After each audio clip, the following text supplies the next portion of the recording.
Assalamualaikum warahmatullahi wabarakatuh. Perkenalkan, nama saya Nirma Lasari,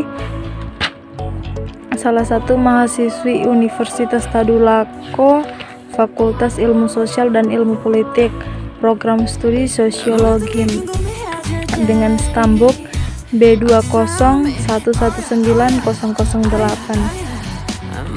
Pembuatan video ini untuk memenuhi tugas pengganti final mata kuliah Sosiologi perubahan sosial.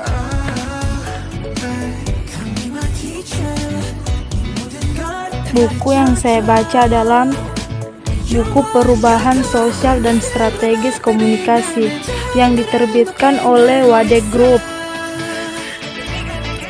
Penulis buku yaitu Dr. Abdul Rashid, MS, AG, MPD, MSI, MM. Efektivitas komunikasi mendorong perubahan sosial dalam pembangunan. Komunikasi pembangunan. Perubahan sosial senantiasa dikaitkan dengan pembangunan, karena dalam perspektif sosiologi, pembangunan adalah suatu proses perubahan ke arah kemajuan, sehingga tidak heran kalau banyak ilmu sosial berpandangan bahwa pembangunan tidak dapat dipisahkan dengan konsep perubahan sosial, sebab perubahan sosial itu juga adalah pembangunan. Konsep komunikasi pembangunan dalam arti luas, komunikasi pembangunan meliputi peran dan fungsi komunikasi sebagai suatu aktivitas pertukaran pesan secara timbal balik. Komunikasi dapat mengubah struktur kekuasaan pada masyarakat yang bercirikan tradisional dengan membawakan pengetahuan kepada massa.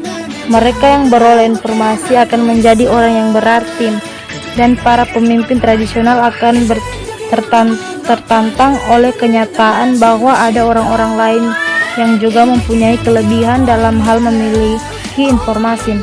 Komunikasi dapat menciptakan rasa kebangsaan sebagai sesuatu yang mengatasi kesetiaan lokal. Komunikasi dapat membantu mayoritas populasi menyadari pentingnya arti mereka sebagai warga negara, sehingga dapat membantu meningkatkan aktivitas politik. Komunikasi memudahkan perencanaan dan implementasi program-program pembangunan yang berkaitan dengan kebutuhan penduduk. Komunikasi dapat membuat pembangunan ekonomi, sosial, dan politik menjadi suatu proses yang berlangsung sendiri.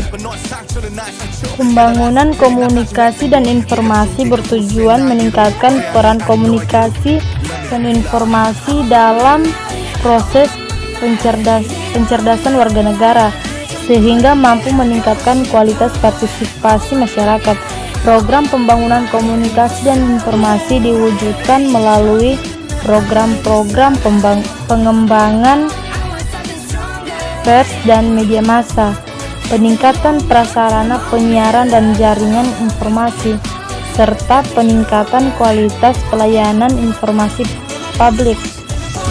Pengembangan pers dan media massa bertujuan meningkatkan peran pers dan media massa dalam memenuhi hak masyarakat untuk memperoleh arus informasi secara bebas dan transparan.